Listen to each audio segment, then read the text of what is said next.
Selamat petang, salam sejahtera. 2 hari selepas Zahid dilepaskan daripada 40 pertuduhan kes rasuah yang melibatkan VLN, mahkamah ataupun hakim yang membebaskannya, umum keputusan yang amat mengejutkan seluruh Malaysia. Ikuti terus ulasan ini, jangan kau skip-skip kerana ada banyak perkara menarik dalam pengumuman keputusan hakim tersebut. Dalam keputusan hakim tersebut menulis ada kemungkinan wang suapan dikongsi 3 saksi penting, kata hakim. Wow, ini satu pendedahan hakim yang membebaskan Zahid Hamidi yang benar-benar menarik perhatian aku. Kerana hakim menulis sendiri ada kemungkinan wang suapan dikongsi 3 saksi penting. Jadi kalau inilah yang telah dikatakan oleh hakim, mungkin AJ, Peguam Negara, patut membuat dakwaan baru untuk 3 saksi ini pula. Perlu dibuat siasatan terhadap 3 saksi ini pula. Kalau benar mereka telah pun mengambil, membahagi, mengongsikan wang suapan yang dinyatakan dalam kes Zahid Hamidi ini.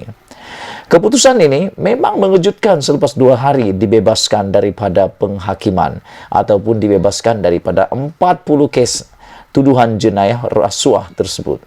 Dan ramai netizen mengatakan mereka hairan, 40 pertuduhan semuanya terlepas. Menurut hakim, terdapat kemungkinan wang suapan yang dibayar kepada Datuk Seri Ahmad Zahid Hamidi diagihkan kepada 3 saksi utama pendakwaan yang dilihat melalui gaya hidup mewah mereka.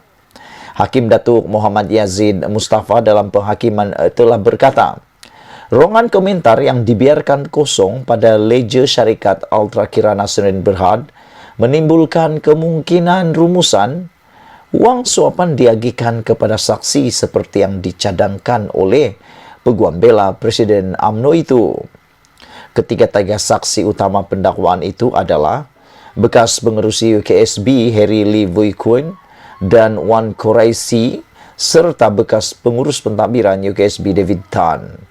Saudara penonton sekalian, Muhammad Yazid iaitu hakim yang mendengar perbicaraan kes Zahid Hamidi ini, membacakan penghakiman tersebut dan berkata setiap daripada saksi itu memiliki 1 unit hartanah di pavilion di mana Wan Quraisy yang juga memiliki seunit banglo di Putrajaya, 1 unit kediaman berkembar di Cyberjaya, 2 kenderaan Range Rover dan motosikal mewah serta membayar cukai berjuta-juta ringgit.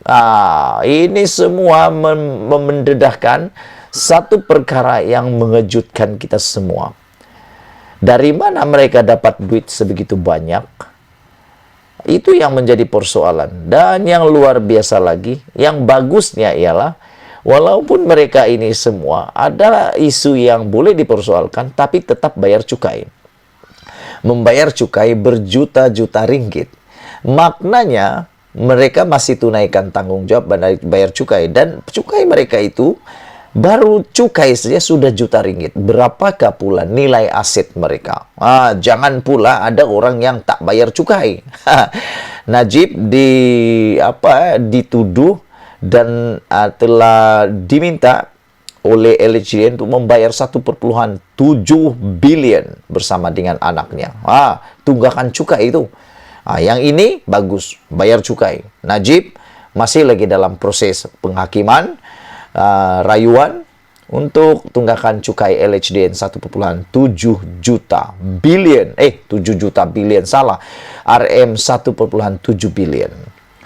Hakim yang membicarakan kes Zahid Hamidi ini juga menjelaskan, tanpa bukti sokongan yang kukuh, hakim ini tidak boleh membuat penemuan bahawa wang berkenan sebenarnya diterima oleh ahli Parlimen Bagan Datuk seperti yang dicadangkan oleh pendakwaan.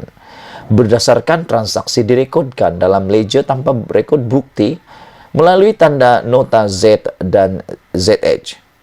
Selanjutnya, hakim juga berkata, Vui Kun dan Wan Quraisy dalam keterangan ketika disoal balas bersetuju bahawa tiada bukti bebas yang menyokong keterangan mereka bahwa uang itu sebenarnya dibayar kepada Ahmad Zahid Hamidi.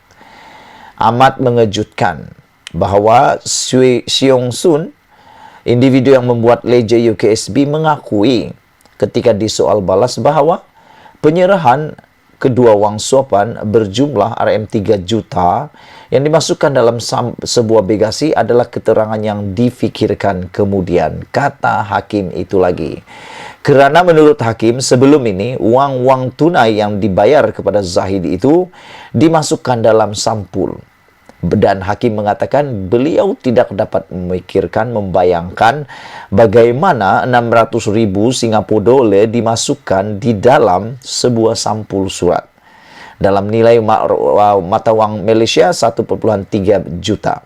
Macam mana dimasukkan dalam sampul, kata hakim tersebut. Ada juga netizen yang cuba membalas keputusan hakim tersebut, tetapi aku tak nak bacalah. Kata mereka ada banyak juga cara sampul dimasukkan. Okeylah. Ada juga kata Singapura dolar, ada note Singapura dolar 1,000 dan ada juga kata 10,000. Aku tak pastilah adakah benar atau tidak. Aku tak pernah pegang duit itu. Pengakuan saksi utama juga menurut hakim yang mendengar perbicaraan ini adalah lebih daripada mencukupi bagi mahkamah untuk memutuskan bahawa beliau adalah seorang saksi yang langsung tidak berwibawa. Untuk lebih menyokong dapatan saya, saksi itu dalam keterangannya berkata beliau akan merekodkan pembayaran pada hari sama atau sehari kemudian. Bagaimanapun ditunjukkan bahawa hampir semua komentar pada kelum dalam ledger itu dibiarkan kosong. Wui Kyun pula bersetuju bahawa komentar pada kelum di ledger tidak menggambarkan bahawa wang berkenan dibayar kepada tertuduh, kata hakim itu lagi. Muhammad Yazid berkata pendakwaan juga gagal mengemukakan bukti kamera litar tertutup CCTV, gagal memanggil pemandu kepada 3 saksi utama, pengawal di kediaman Ahmad Zahid Hamidi di Sri Satria dan Country Heights, dan gagal mengemukakan bukti slip transaksi touch and go, log panggilan telefon dan mesej dengan tertuduh.